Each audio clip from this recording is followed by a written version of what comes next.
우리가 뭐 잘 아는 말씀입니다. 1절부터 1절 읽고 11절로 넘어가겠습니다. 1절, 2절을 읽고 누가복음 15장은 신약성경 121페이지에 있습니다.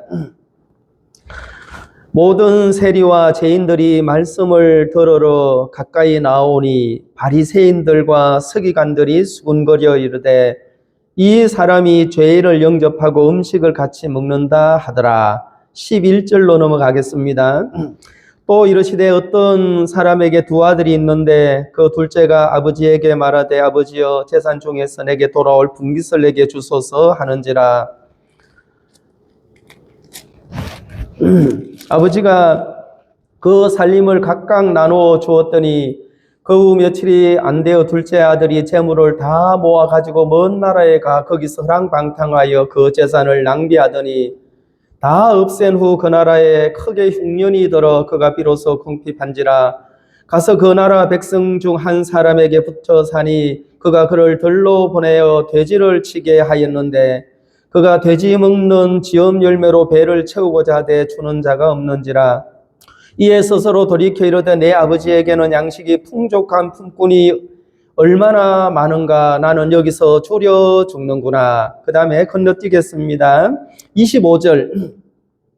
맏아들은 밭에 있다가 돌아와 집에 가까이 왔을 때에 풍악과 춤추는 소리를 듣고 한 종을 불러 이 무슨 일인가 물은데 대답하되 당신의 동생이 돌아왔음에 당신의 아버지가 건강한 그를 다시 맞아들이게 됨으로 인하여 살찐 송아지를 잡았나이다 하니 그가 노하여 들어가고자 하지 아니하거늘 아버지가 나와서 권한대 아버지께 대답하여 이르되 내가 여러 해 아버지를 섬겨 명을 어김이 없거늘 내게는 염소 새끼라도 주어 나와 내 벗으로 즐기게 하신 일이 없더니 아버지의 살림을 창녀들과 함께 삼켜버린 이 아들이 돌아오매 이를 위하여 살찐 송아지를 잡으셨나이다. 아버지가 이르되 예 너는 항상 나와 함께 있으니 내 것이 다 네 것이로되 이 내 동생은 죽었다가 살아났으며 내가 잃었다가 얻었기로 우리가 즐거워하고 기뻐하는 것이 마땅하다 하니라. 예, 32절까지만 읽겠습니다. 이 내용은 교회를 다니는 분이라면 다 잘 알 겁니다. 탕자라고 하죠, 둘째 아들을. 왜냐하면 왜 탕자라고 하는가 하면 아버지가 아직 돌아가시지도 않았는데 미리 자기에게 돌아올 유산을 달라 해서 먼 나라로 가가지고 얼마나 멀리 갔는지는 모르겠지만 다 탕진을 했다는 거죠. 다 탕진을 하고 그 나라에서 살려고 발부둥을 쳤는데 돼지 치는 일, 그 유대인들이 돼지를 친다는 것은 혐오스러운 일이거든요. 그 직업을 안 가져요. 그런데 그 직업이라도 갖고 살려고 했다는 것은 완전히 바닥까지 내려갔다 그 말이거든요. 사람이 어떤 직업에는 규천이 없지만 너무너무 막 어려우면 뭐든지 해야 안 해요. 이게 생존의 본능, 생존의 법칙, 예? 우리 이 속에 사람의 인식이 있고 무의식이 있고 그 다음에 생존의 본능의 법칙이라는 게 있잖아요. 그러니까 제일 두려운 게 뭡니까? 이제 마지막에 죽음이라는 거예요. 그리고 이게 당자가 내가 여기서 줄여 죽는구나. 또 지엄 열매, 돼지가 먹는 그 콩깍지 같은 거거든요. 그걸로 그 줄인 배를 채우려고 해도 주는 자가 없는지라 비참하죠. 제가 이제 우리 오늘 같이 좀 말씀을 나눌 주제가 언제 아버지의 마음을 알게 되는가? 그 아버지의 마음을 알 때 어떤 귀와 눈이 열리고 들리는가? 그걸 좀 이야기를 나누고 싶어 하거든요. 그러니까 사람이 이 탕자는 지금 이 시대에 말하면 흙수저로 태어났어요? 금수저로 태어났어요? 지금 이 시대로 표현한다면 완전히 금수저 중에도 금수저. 왜? 이 집에 종과 재산이 많아요, 안 많아요? 얼마나 많은지 몰라요. 다 이제 안 했지만 하여튼 아버지 집에는 품꾼이 얼마나 많은고 그들은 줄이지 않는다는 것입니다. 그러니까 아버지 집에 대하여 아들이 설명을 하죠. 근데 그전에는, 떠나기 전에 자기가 아버지가 나누어준 분깃을 탕진하기 전에는 안 보였어요. 안 들렸어요. 이 금수저로 태어나가지고 그렇게 풍요로운 걸 누리고 있으면서 떠난다는 것은 무슨 말입니까? 마음에 안 들었다 이 말이잖아요. 지금 아버지가 이렇게 그 두 아들을 위하여 다 준비해 놓고 부족함이 없도록 다 해놨는데도 내놔요 아버지. 그거 완전히 진짜 호로 무슨 이렇게 하잖아요. 나쁜 자식이죠. 살아있는데 빨리 돌아가시든지 내놓든지. 아마 내가 볼 때는 막 내놔요 빨리 아버지 하고는 그랬을 것 같아요. 안 내놓기만 해봐요 막. 내가 막 확 죽어버릴 겁니다 막 그러든지.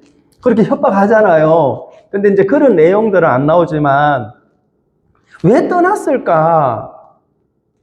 왜 떠났지? 그냥은 안 떠날 텐데 뭐가 불평스러워서. 사람들이 종종 이혼할 때 왜 이혼해요? 불편스러우니까.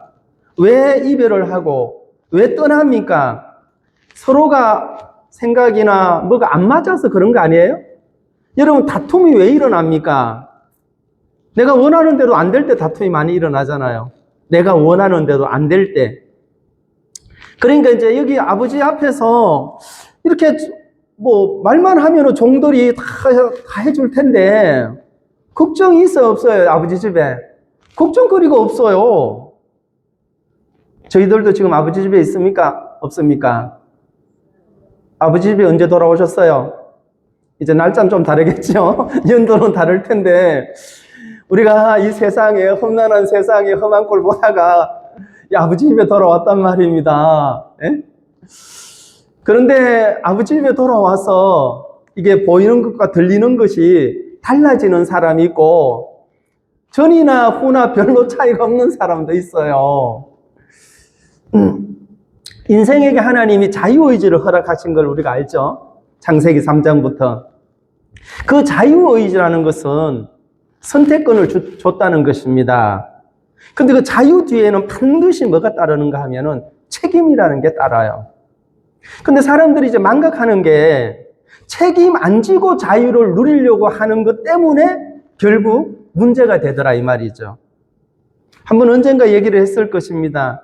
쇼생크 탈출이라는 영화 많이 보셨을 겁니다. 저도 몇 번 봤습니다.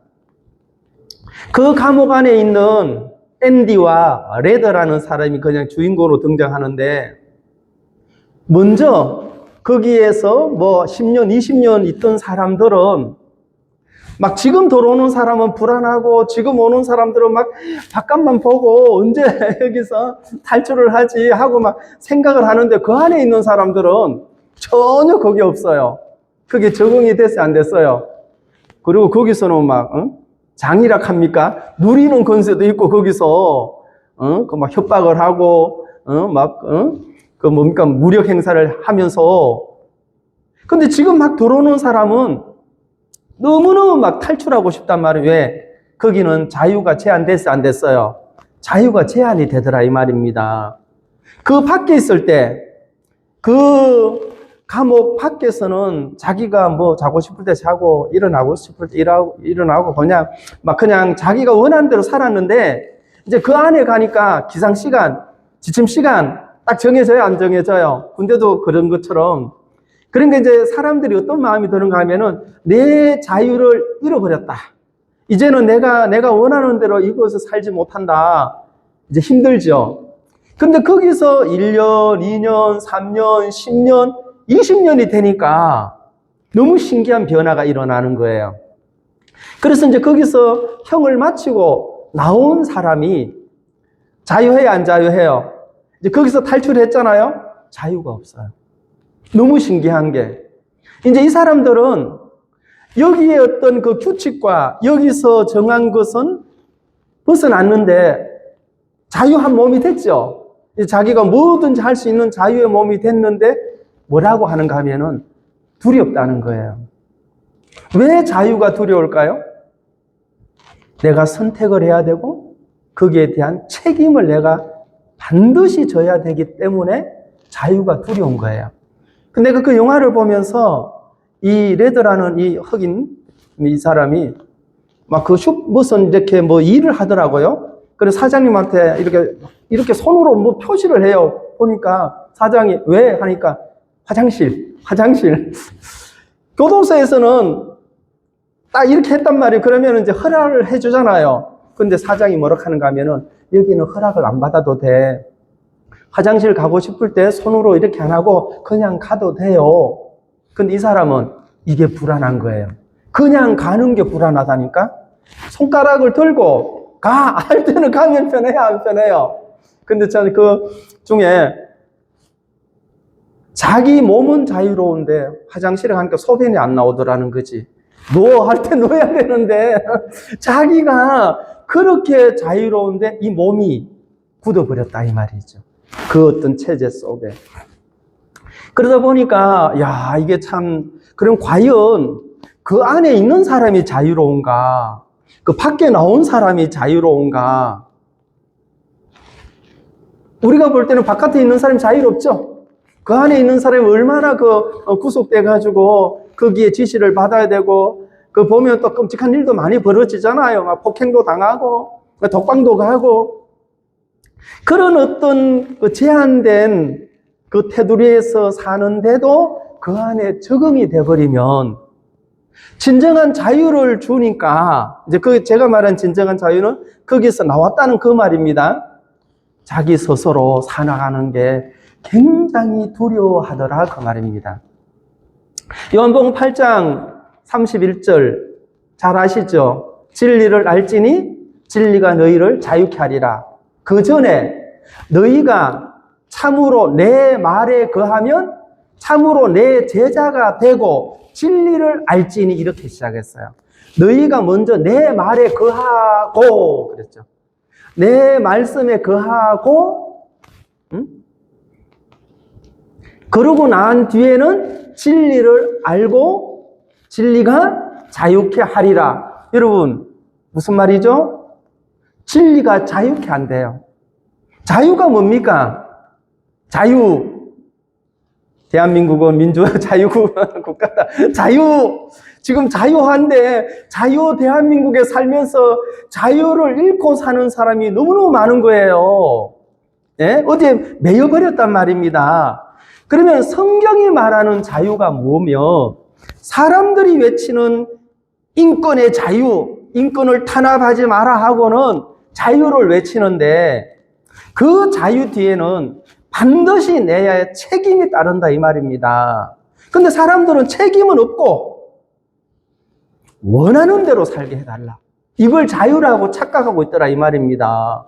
내가 원하는 대로 사는 것을 사람들은 자유라고 생각한다는 거예요. 여러분 원하는 대로 살면 자유가 아니고 망치게 돼 있습니다. 이해 가시죠? 여러분 그러나 많은 사람이 자유를 달라 이 말은 원하는 대로 달라 원하는 대로 살게 해달라. 하나님 당신은 도깨비 방망이처럼 하나님 내가 직장이 없어서 직장 주세요. 내가 건강이 약하니까 건강 주세요. 하나님 내가 집이 없으면 집이 주세요. 안 줘봐라. 그렇게 하잖아요. 어떨 때는 협박하잖아요. 하나님 앞에. 예? 하나님이 줘야만 내가 자유롭지 않겠습니까? 하나님의 아들이 당신이 준비한 거 얼마나 많습니까? 많다고 성경에 얘기했잖아요. 주세요. 그걸 안 주니까 내가 이렇게 괴롭게 사는 거 아닙니까? 하나님이 내가 그걸 주면 그 다음에 네가 자유하겠지. 그 뒤에 책임은 네가 져. 신명기 8장 우리가 너무 잘 압니다. 성경은 안 찾고 그냥 얘기를 할게요. 신명기 8장에 너희들이 40년 동안 광야의 길을 걷게 한 걸 기억해라 그랬어요. 자, 하나님이 40년이나 기간을 광야 생활하게 했다 이 말입니다.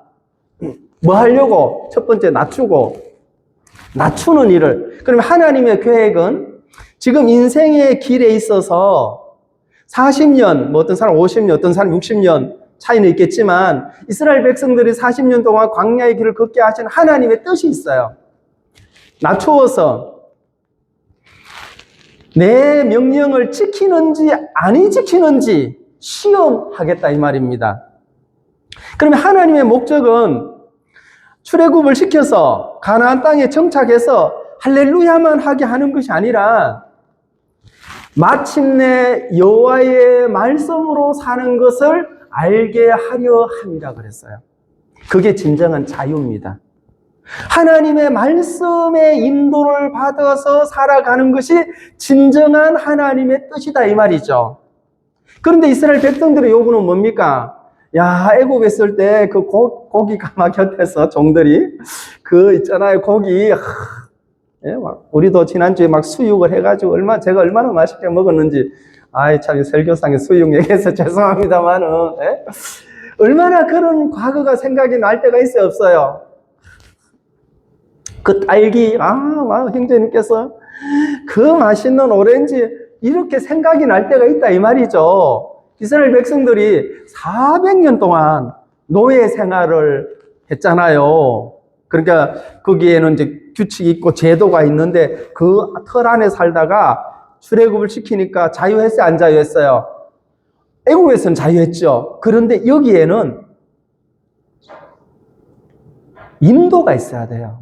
진정한 자유에는 진리의 인도를 받아야 된다니까요. 그리고 성장을 해 가야 돼요. 저는 하나님에 대해서 아는 게 너무 적습니다. 지금 제가 아는 하나님에 대해 성경을 읽으면 읽을수록 진짜 하나님을 모르는구나. 제가 이 질문을 저에게 했어요. 하나님은 사랑이시라. 요한일서 4장에 나옵니다. 하나님은 사랑이시라는 말씀이 나와요. 하나님은 사랑이시다. 사랑에는 뭐가 없습니까?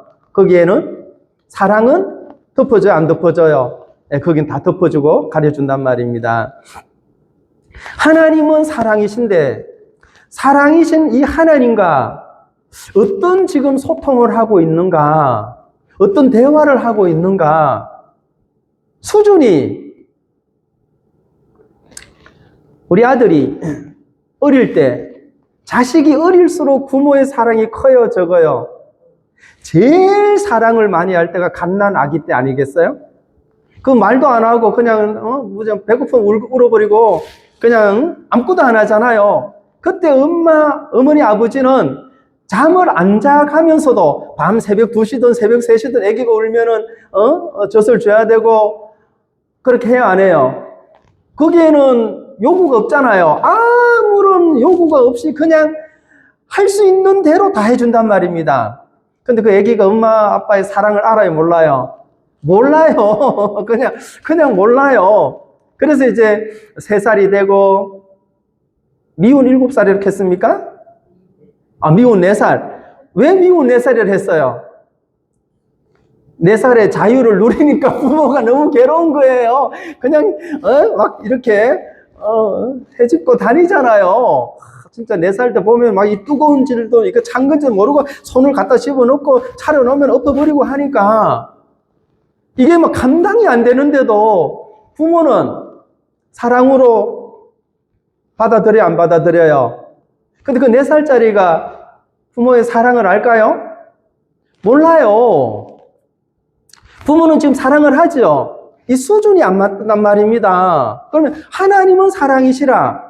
우리가 생각하는 하나님의 사랑에 대하여 이 넓이와 폭이 어느 정도냐? 아니, 수준이 비슷해야 사랑을 나눌 거 아니에요? 아닙니까? 우리가 동물은 사랑하죠. 요즘은 막 그 집에다가 아주 이쁜 멍멍이들을 많이 키우던데 시골에도 그래요. 도시만 그런 게 아니고 저는 아이고 저게 고생을 많이 할 텐데 막 애기라고 부르더라고. 그리고 아빠 걔한테다가 아빠래요. 그리고 이제 엄마 걔한테 가르치더라고. 내가 너 엄마야. 이렇게. 내가 너의 아빠. 진짜예요. 저 봤어요. 근데 걔들도요, 진짜 아주 이쁜 짓을 해요. 예? 아주 이쁜 짓을 하고, 막, 얼마나 그 미용을 시켰는지, 막 깨끗하게 해가지고, 눈곱까지, 이제, 이 눈곱 있죠? 강아지 눈곱을, 눈곱이라고 합니까? 뭐라, 예, 눈곱. 죄송합니다. 이렇게 닦아주고, 입까지 이렇게, 강아지 입을 이렇게 닦아주고, 콧물 나와요. 이렇게, 콧물까지 다 닦아줘요. 정말 잘해주더라고요. 그리고요, 옷을 입히고, 어떤 강아지는 파마를 해가지고 너무 이쁘게 만들어 놨더라고. 이게 강아지인지 무슨 인형인지 막 마네킹인지 할 정도. 그리고 이게요, 옆에 앉아가지고, 그 엄마 아빠가 TV 보면은 강아지도 가만히 앉아가지고, 진짜 똑같이 해요. 그러나 사랑은 나눌 수 있을까요? 없을까요? 일방적인 사랑이죠. 강아지한테 사람이. 만약에 이 강아지가 이 주인이 그 하는 사랑을 교류하려면 이 강아지 수준이 어디까지 올라와야 돼요? 그래서 사랑 수준까지 올라와야만 사람이 말하는 사랑의 단어를 이해할 수 있는 거 아니겠어요? 그 수준까지 끌어올리지 않고 하는 것은 일방적인 거잖아요. 하나님은 사랑이시라. 그 사랑 안에는 저주가 없죠. 그 사랑 안에는 허물도 없고 모든 사랑은 덮어주니까. 그러면 우리가 이 하나님을 놓고 오늘 사랑 타령을 많이 하는데 이 사랑과 우리가 어떻게 교류하고 소통할 수 있을까? 우리 수준을 좀 높여야 돼, 안 높여야 돼요? 이해가죠? 그래서 탕자를 제가 오늘 읽었습니다. 그렇다면 아버지가 이 두 아들에게 아버지의 사랑을 좀 전달하고 싶다면 이 금수저로 태어난 이 두 아들에게 아빠가 너들을 얼마나 사랑해서 이렇게 재산을 모아놓고 봐라 이 종들이 수십 명 되지 않느냐, 너들에게 뭐가 걱정이며 뭐가 너들에게 문제가 있냐, 일생 동안 너들 살 수 있도록 모든 걸 다 갖춰놨잖아. 아빠 사랑해. 웃기고 계시네. 그럴 수 있죠. 이게요, 소통이 안 된단 말입니다. 아빠 편에서는, 아버지 편에서는 정말 다 준비를 했는데, 왜 떠납니까? 그 사랑을 알면 왜 불평합니까? 같이 있는 놈은 불평하고, 떠났던 아들은 달라지더라고. 떠났다가 돌아온 아들은 많은 변화를 가져왔어요. 저는 이 성경을 이번 주에 놓고 많이 생각했습니다. 과연 우리가 하나님을 아는 지식의 폭이 구원의 은혜에 대하여 이 아는 것이 깨달음이 그리고 누림이 그리고 삶에 어떤 영향을 미치고 있는가? 정말 그리스도가 나의 구주시고 나의 목자시고 내가 사망의 엄청난 골짜기를 다닐지라도 이 목자가 계셔서 내가 두려움이 없다 라고 시편 23편 다윗이 간증한 그 간증의 어떤 폭과 오늘 이 시대에 예배당을 막 수십억 때로는 수백억 들여서 웅장한 예배당을 건설하잖아요. 그런데 실제로 성도들은 자칭 크리스찬, 썬데이 크리스찬, 일요일만 나가는 크리스찬을 하기도 하고, 다방면의 사람들이 뭘 부르짖고 있죠, 이 시대에? 지금 뭘 외치고 있습니까? 하나님은 사랑이시라. 나가가지고는 죽여라, 저놈. 저놈 죽여라. 하고. 예? 하나님은 사랑이시라. 예배당에 와가지고는, 바깥에 가가지고는 죽여버려라. 하고는. 뭐가 안 맞죠? 아니, 그래요, 안 그래요? 우리도 소통하면서 얘기합시다. 소통하면서. 탕자가, 이제 본문 한번 봅시다, 그러면. 11절. 또 이르시되 어떤 사람에게 두 아들이 있는데 그 둘째가 아버지에게 말하되 아버지여 재산 중에서 내게 돌아올 분깃을 내게 주소서 하는지라. 아버지가 그 살림을 각각 나누어 주었더니 아버지가 묻지도 않아요. 여기서 뭐 그런 내용을 뭐 했는지는 모르겠죠. 왜 떠날려 하는데 어디 갈라 하는데 얼마나 가져갈 건데 왜 분깃을 벌써 달라 하는데 아빠가 살아있는데 이게 말이 되냐 이러지도 않고 각각 나누어 줬어요? 안 나눠 줬어요? 각각 나눠 줬어요. 이 둘째 아들이 요구하는 대로 줬단 말입니다. 여러분 어느 정도 같으면 이거 가지고 그래도 이렇게 재산을 좀 허비 안 하고 좀 이렇게 늘려야지 그런 생각이 있겠죠, 다. 근데 이 아들이 어떻게 삶을 살았는지는 모르겠지만 가서 얼마 못 돼요. 다 탕진해 버렸어요. 예? 이게 참 삶이 그 어떤 너무너무 행복한 곳에 살다 보니까 그래서 그런지는 몰라도 많은 걸 못 배웠죠. 그냥 이거 가지고 가면 여기보다 나을 거라고 생각하니까 가는 거 아니에요? 예? 지금 여기보다 나으니까 그곳에 가는 거잖아요. 더 좋은 것을 선택하지 나쁜 것을 선택하겠어요. 그런데 이 아버지의 어떤 그 영역, 이 둥지를 떠나서 이제 자유가 왔죠? 왔어요, 안 왔어요? 왜냐하면 돈도 있지, 뭐 자기 하고 싶은 거 하는 자유가 있잖아요. 책임이 있더라니까 그 책임은 대중간에 가더라고. 예? 오늘 만약에 기독교인들이 21세기에 예수님을 믿고 하나님을 믿고 하는데 참 안타까운 일도 많습니다. 그래서 이 탕자가 자유했는데 그 자유가 자기의 선택의 자유가 그를 복되게 하는 게 아니고 점점 힘들게 하더라 이 말입니다. 아버지는 알고 계셨을까요? 모르고 계셨을까요? 알고 계셨죠. 여러분 똑똑합니다. 이렇게 훌륭한 성도님과 함께 제가 신앙을 배우는 게 너무나 복이 되는 줄로 압니다. 아버지는 알고 계셨단 말입니다. 여기 아버지는 하나님을 지금 우리에게 비춰주는 거 아니겠어요? 하나님 품이 싫다. 하나님 안에 사는 게 너무 억압된다. 뭐가 많다. 이렇게 생각할 수 있잖아요. 그래서 이제 이 탕자가 아버지를 떠나서 허랑방탕하게 삶을 살았는데 생존 본능이 일어나는 살기는 살아야겠다. 막 살고 싶은 그게 일어나잖아요. 그때 드디어 내 아버지 집에는 양식이 풍족한 품꾼이 얼마나 많은고 내 아버지 집에는 한번 볼까요? 13절 그 후 며칠이 안 되어 둘째 아들이 재물을 다 모아가지고 먼 나라에 가 거기서 허랑방탕하여 그 재산을 낭비하더니 다 없앤 후 그 나라에 크게 흉년이 들어 그가 비로소 궁핍한지라 가서 그 나라 백성 중 한 사람에게 붙여 사니 그가 그를 들러 보내어 돼지를 치게 하였는데 그가 돼지 먹는 지엄 열매로 배를 채우고자 하되 주는 자가 없는지라 이에 스스로 돌이켜 이르되 내 아버지에게는 양식이 풍족한 품꾼이 얼마나 많은가 나는 여기서 줄여 죽는구나 이렇게 했습니다. 아버지는 얼마나 행복할까 아니고 아버지 집에 있는 품꾼들 있죠.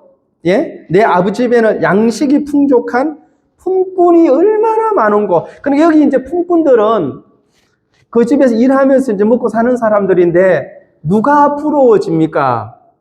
품꾼이 부러워지는 거예요. 전에는 아버지 집에 있을 때는 부렸잖아요. 자기가 원하는 대로 너 이거 해, 저거 해, 뭐 이렇게 했던 이 아들이 얼마나 복을 받았으면 참, 저 품꾼이 부럽다. 변했어요, 안 변했어요? 엄청난 변화를 가져왔습니다. 이 변화는 진정한 자유의 길을 걸을 수 있는 시작이 되는 거죠. 진정한 자유가 어디에 있는지 진짜 자유를 발견하고 갈 수 있는 그 자유를 선택할 수 있는 기로에 섰다 이 말입니다. 저희들은 구원을 받았다고 합니다. 하늘의 시민권자라고 우리는 확신을 하고 있고 언제든지 우리는 천국 갈 수 있다고 믿고 있습니다. 아멘? 거기에 대해서 조금도 의심이 없습니다. 그리고 우리는 영원히 십자가로 말미암아 죄를 사함 받았습니다. 하나님께서 히브리서에 저희 죄와 저희 불법을 내가 다시는 기억지 아니하리라. 네? 페인트 아웃. 완전 페인트 칠을 했다 이 말입니다. 왜? 하나님 눈에는 십자가가 보이기 때문에, 예수님의 죽음이 보이기 때문에.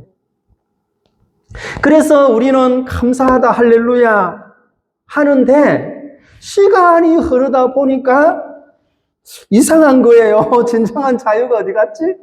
뭔가 모르게 저 삶 속에 얽매이다 보니까, 생활고에 시달리다 보니까 많은 부분에 다시 짐이 되더라 그 말입니다.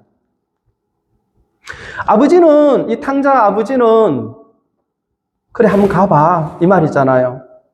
선택권을 줬어요 안 줬어요? 창세기 3장부터 선악과를 먹으면 죽는데 이 말은 네가 먹을 수도 있고 안 먹을 수도 있다 이 말이잖아요. 선택권을 줬어요. 못 먹게 할 수도 있죠. 금지 아니면은 안 만들든지 아예.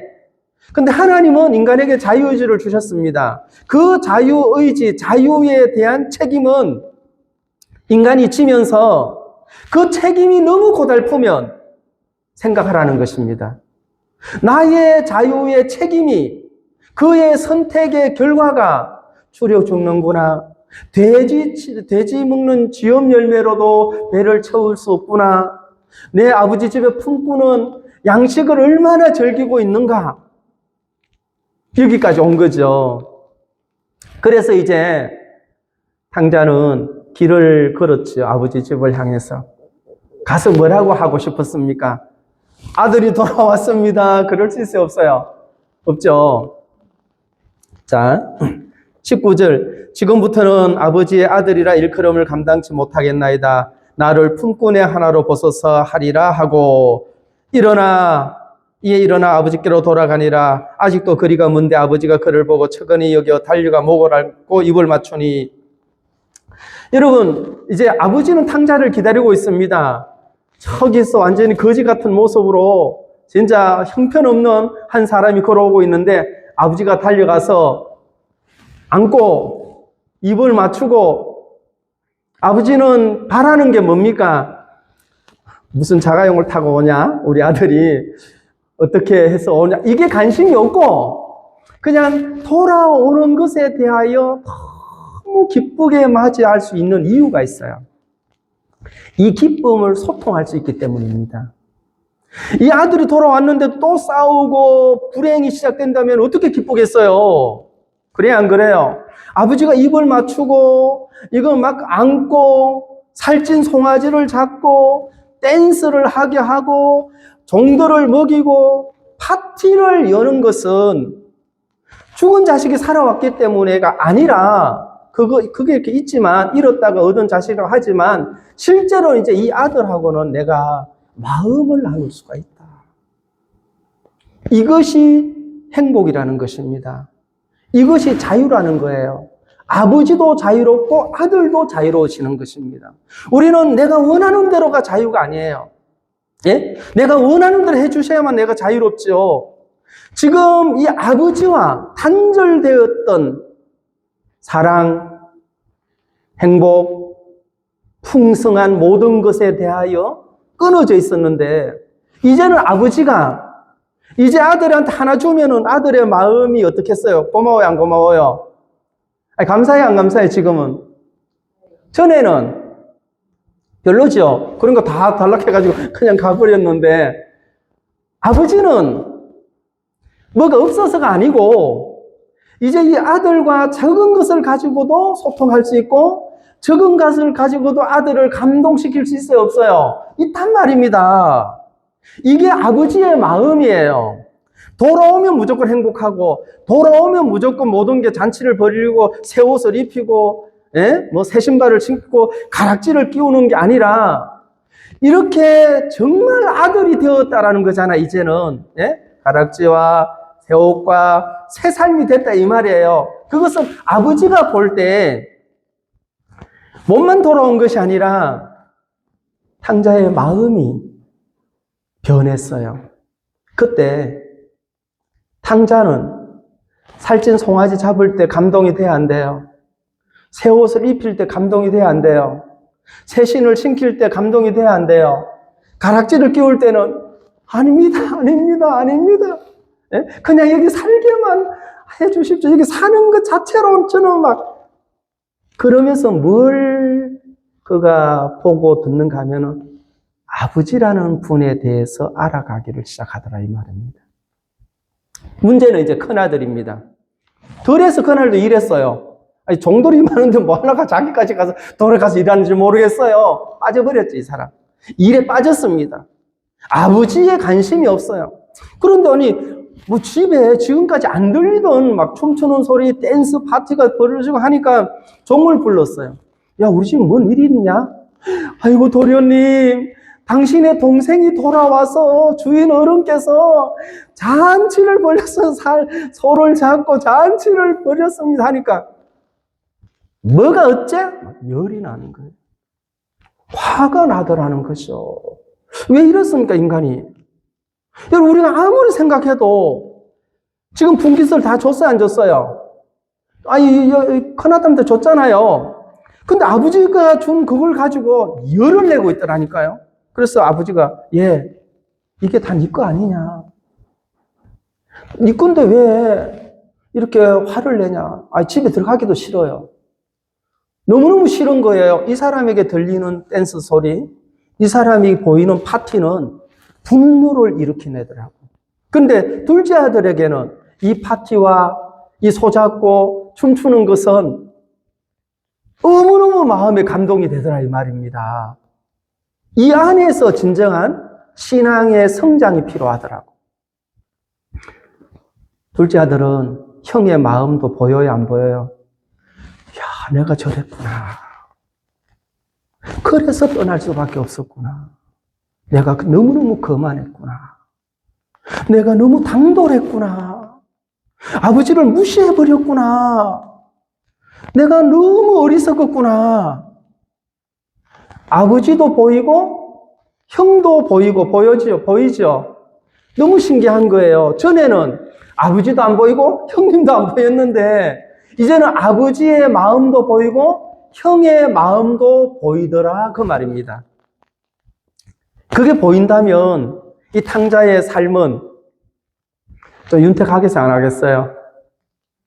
좀 불만이 좀 가라앉아요 안 가라앉아요? 가라앉을 정도가 아니죠?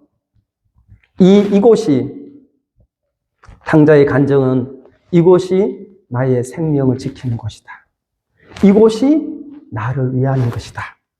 라고 그는 누구에게든지 이야기할 수밖에 없다 이 말입니다. 그래서 우리가 이 하나님의 사랑을 알아가는 지식이 자라고 40년이라는 광야 생활을 통하여 하나님은 1년 만에도 가르쳐야 되는데 2년 만에도 가르쳐야 되는데 안 돼요. 2년 만에. 40년을 통하여 그러니까 그들이 한 인생이죠. 그 40년이라는 인생을 통하여 뭘 가르쳤습니까? 낮추어서 명령을 따르는지 마침내 하나님 안에만 자유가 있다는 것을 가르치더라 이 말이죠. 그는 내가 원하는 대로 해서 진정한 자유를 누리는 것이 아니라 이 안이, 이 공간이, 이 하나님의 구원의 공간이 나를 가장 자유롭게 하는 곳이구나 라고 안다면 이걸 나누는 걸 사랑이라 하죠. 요한 1서 4장에.